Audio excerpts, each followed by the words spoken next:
10 মাস প্রায় হয়ে গেল স্বৈরাচার পালিয়েছে। ইউনূস স্যারের নেতৃত্বে একটি অন্তর্বর্তীকালীন সরকার, ইনারাও বেশ কয়েকবার সেই সাগররুনির চার্জশিট আজকে সারফেসে আনতে ব্যর্থ হচ্ছে। আমরা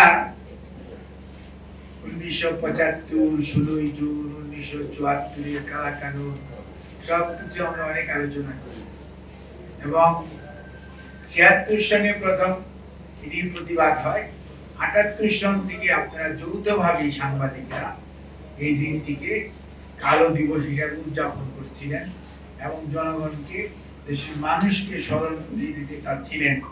এই কাজটা ভালো হয় নাই, কারণ মাত্র 2টা পত্রিকা ছিল সরকারি, সেই দুটি রেখেছিল, আর প্রাইভেট যে দুটো সেটিকে তারা বন্ধ করেছিল। পরবর্তীতে সরকারি ব্যবস্থাপনায় সেটিকে আবার ন্যাশনালাইজ হয়েছে, তখন 4টা হলো।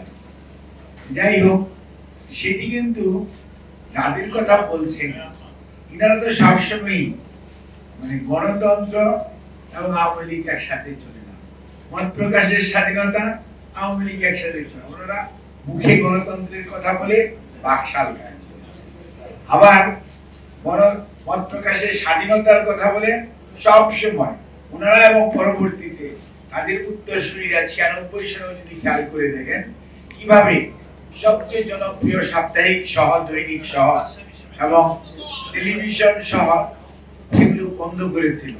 তার পরবর্তীতে এই 16টি বছর যে কর্তৃত্ববাদিতার বা স্বৈরাচার, যেই নামে আমরা তাদেরকে মানে ট্যাগ করি না কেন, বাস্তবতা হচ্ছে তারা মত প্রকাশের স্বাধীনতায় বিশ্বাস করে। তার জন্য দেখেন আমার দেশ বলেন, দিগন্ত বলেন, ইসলামিক টিভি বলেন, এগুলো তো হচ্ছে ন্যাশনাল মিডিয়া, কিন্তু অনেক সোশ্যাল মিডিয়া, অনেক মানে আপনার জেলা পর্যায়ের পত্র পত্রিকা, রাইট এন্ড লেফট নিউজ পোর্টালগুলো সহ অনলাইন এন্ড অফলাইন সবগুলোকেই কিন্তু ওনারা যেটাই একটু সমালোচনা করেছে তার সাংবাদিককে হেনস্থা করেছে এবং মত প্রকাশের স্বাধীনতা কিসের জন্য ডিক্লারেশন বাতিল, কোনো কথা নাই।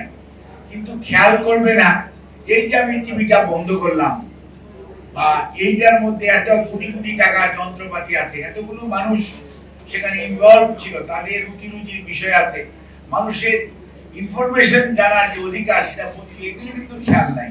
আমার দেশে অবস্থা কি হয়েছে, দিগন্তের মেশিনারিজ ওগুলো কি চলে, ওগুলো কি চলবে, এখন এই ক্ষতিপূরণটাই বা কে দিবে? এই যে আপনি একটি মানে একটা যা মনে চায় এরকম একটা জগা খিচুড়ি, সুতরাং মকের মুল্লুকের যে শাসন, যা মনে করলেন সেটাই করলেন। এবং পরবর্তীতে খেয়াল করেন যে এই যে 16 বছর সাগররুনি বাড়ির মধ্যে, তার বাসার মধ্যে নিহত হল। প্রথম মরহুম স্বরাষ্ট্রমন্ত্রী বলল 24 ঘন্টার মধ্যে পাওয়া যাবে, তারপরে 118 বার ডেট চেঞ্জ হয়েছে, কিন্তু খুবই আনফরচুনেট 10 মাস প্রায় হয়ে গেল স্বৈরাচার পালিয়েছে। ইউনূস স্যারের নেতৃত্বে একটি অন্তর্বর্তীকালীন সরকার, ইনারাও বেশ কয়েকবার সেই সাগররুনির চার্জশিট আজকে সারফেসে আনতে ব্যর্থ হচ্ছে।